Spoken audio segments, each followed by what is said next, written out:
செம்மணி சிந்துபாத்தி அகழ்வு பணிகள் இன்றும் நடைபெற்றது. இன்று 4 மனித எச்சங்கள் இனங்காணப்பட்டிருக்கின்றது. ஏற்கனவே இனங்காணப்பட்ட 126உடன் சேர்த்து பார்க்கின்ற போது மொத்தம் 130ஆக இந்த இலக்கம் உயர்வடைகின்றது. அதே நேரம் இந்த 130ல் ஏற்கனவே எடுத்து கட்டுக்காவலுக்கு கொடுக்கப்பட்ட 117உடன் சேர்த்து 3 மனித எச்சங்கள் கையளிக்கப்பட்டிருக்கின்றது. ஆக மொத்தம் 120 இதுவரையில் கட்டுக்காவலுக்கு கையளிக்கப்பட்டிருக்கின்றது.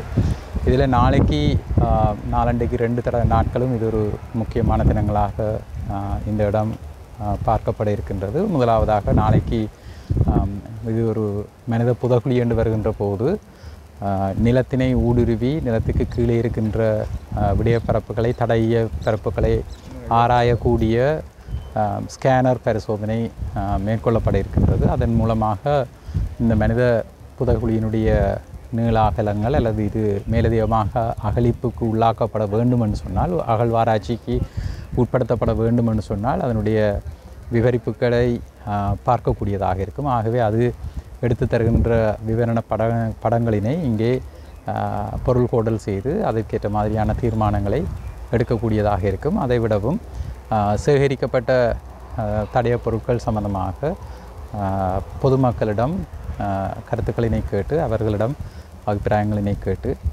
அந்த விடயப்பரப்புகளை புலன் விசாரணைக்கு உட்படுத்தப்படக்கூடிய மாதிரியான செயற்பாடுகளை செய்வதற்கு அந்த விடயப்பொருட்கள் நாளைய மறுதினம் குறிப்பிட்ட நேரத்திற்கு பொதுமக்களுடைய பார்வைக்காக வைக்கப்பட இருக்கின்றது. ஆகவே இந்த விடயப்பரப்புகளில் ஊடகவியலாளர்கள் மற்றும் பொதுமக்களுடைய பங்களிப்பு மிகவும் சாதாரணமாகவும் சாத்தியமாகவும் இருக்கும் பட்சத்தில் இந்த மனித புதகுழி சம்பந்தமான புலன் விசாரணைகளை அடுத்த கட்டத்திற்கு கொண்டு செல்வதற்கு மிகவும் உதவியாக இருக்கும்.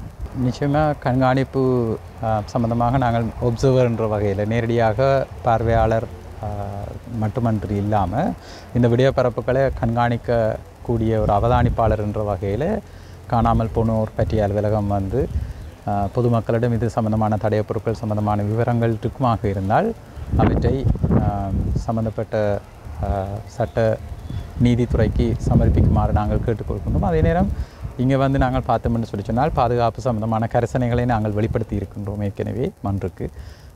குறிப்பாக அந்த மொழி பேசக்கூடியவர்களாகவும் பாலினம் சார்ந்த விடயப்பரப்புகள் அந்த உளவியல் சார்ந்த விடயப்பரப்புகள் ஏற்கனவே பாதிக்கப்பட்டவர்களை மேலும் பாதிக்கப்படக்கூடாது என்கின்ற நல்ல எண்ணத்தில் இங்கே தொழிற்படுபவர்கள் இருக்க வேண்டும் என்கின்ற நல்ல விடயப்பரப்புகளினை நாங்கள் கவனத்தில் கொண்டிருக்கின்றோம். அதே நேரம் இங்கே வருகின்றவர்களுக்கு போதிய அளவு குடிநீர் மற்றும் பாதுகாப்பு சம்பந்தமான விடயப்பரப்புகள் கவனிக்கப்பட வேண்டும் என்பதில் நாங்கள் கரிசனையாக இருக்கின்றோம். அதற்காக நிச்சயமாக தொடர்ந்து நீதிமன்றமும் அதே நேரம் காணாமல் போனோர் பற்றிய அலுவலகமும் நேரடியான கண்காணிப்பில் ஈடுபடும் என்பதனை உறுதிபட கூறுகின்றேன். செம்மணி சம்பந்தமாக நாங்கள் பொது அறிவித்தல் இதுவரையில் விடையில். ஆனால் உங்களுக்கு தெரியும், ஏற்கனவே முல்லைத்தீவு மாவட்ட நீதிமன்றத்தில் இருக்கின்ற முல்லைத்தீவு மாவட்டத்தில் இருக்கின்ற எங்களுடைய இது சம்பந்தமாக இருக்கின்ற மனித புதகுழி சம்பந்தமாக கொக்குத்தொடுவாய் மனித புதகுழி சம்பந்தமாக ஏற்கனவே பெறப்பட்ட சான்று பொருட்கள் சம்பந்தமாக ஒரு அறிவுறுத்தல் நாங்கள் விடுத்திருக்கின்றோம்.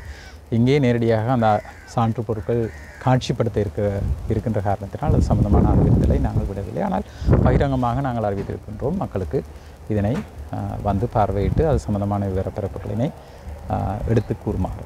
இந்த வழக்கோடு தொடர்புபட்ட பல்வேறு சாட்சிகள் பல்வேறு இடங்களில் இருப்பதாக நாங்கள் அறிகின்றோம். அது சம்பந்தமாக நிச்சயமாக காணாமல் போனோர் பற்றிய அலுவலகம் அதற்கு வழங்கப்பட்டிருக்கின்ற அதிகாரங்களுக்குள்ள நிச்சயமாக அவர்களை சந்திப்பதற்கோ அல்லது அவர்களிடமிருந்து கருத்துக்களை கேட்டு அதுகள் சம்பந்தமான விவரப்பரப்புகளினை நீதிமன்றத்துக்கு வழங்குவதற்கு தயாராக இருக்கும். நிச்சயமாக சாட்சிகள் மற்றும் கூடுதலான வரைக்கும் பாதிக்கப்பட்டவர்கள் சாட்சிகளை பாதுகாப்பதற்கு உங்களுக்கு தெரியும் அதற்கென்று ஒரு அதிகார சபை இருக்கின்றது. கூடுதலான வரைக்கும் OMP அலுவலகம் காணாமல் போனோர் பற்றிய அலுவலகம் காணாமல் போனோர் பற்றிய குடும்பங்கள் அவர்களுடைய பாதுகாப்பு சம்பந்தமான கரிசனைகளினை அதிகம் வெளிப்படுத்துகின்றது. ஆனால் நீங்கள் சொன்ன மாதிரியான அந்த சாட்சிகளுடைய பாதுகாப்புன்றது நிச்சயமாக அந்த அதிகார சபையிடம் கையளிக்கப்பட்டிருக்கின்றது. அதனூடாக நிச்சயமாக அவருக்கு ஏதாவது அப்படியான சிக்கல்கள் இருக்குமாக இருந்தால் அந்த அதிகார சபையுடன் இணைந்து நாங்கள் அந்த தேவையான கரிசனைகளினை நாங்கள் முன்னெடுத்து செல்லலாம் நிச்சயமாக.